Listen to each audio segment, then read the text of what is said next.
کہ کیا کوئی کوشش کے ذریعے اللہ کا ولی بن سکتا ہے؟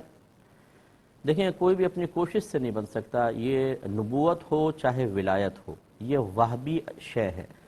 وہبی کا مطلب ہوتا ہے کہ اللہ تبارک و تعالی جس کو دینا چاہے گا وہ اس کو ہی دے گا. کوئی اپنی ریاضت سے ولی نہیں بن سکتا.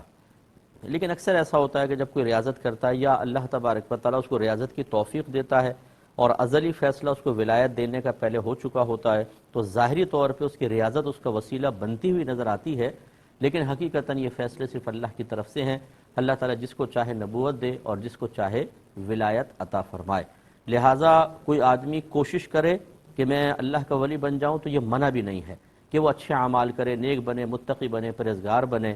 لیکن یہ یاد رکھیں کہ جب ولایت حاصل ہوتی ہے تو ایسا نہیں ہوتا کہ انسان کو ایسا لگے گا کچھ چیز اندر داخل ہو گئی ہے یا کوئی روح آتی ہوئی نظر آئے گی، نور، اور اندر داخل ہو جائے گا اور ہمیں پتہ چل جائے گا کہ اللہ کے ولی ہیں.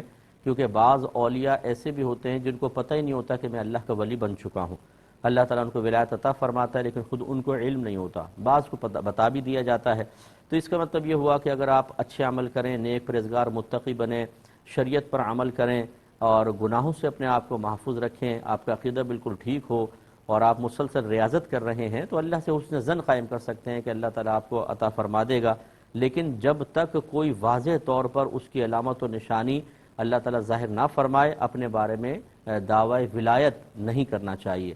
ہاں، لوگ اگر حسن ظن قائم کر کے آپ کو ولی کہنے لگ جائیں کہ بھئی ہم سمجھتے ہیں آپ اللہ کے ولی ہیں کیونکہ آپ بڑے متقی پرہیزگار ہیں، یہ لوگوں کی اپنی ذاتی رائے ہے. لوگوں کی رائے سے یہ نتیجہ نکالنا کہ اللہ تعالیٰ نے ان کی زبان پر میرے لیے ولی ہونا جاری کیا، اس کا مطلب یہ اللہ کا اشارہ ہے، ایسا بھی نہیں سمجھنا چاہیے.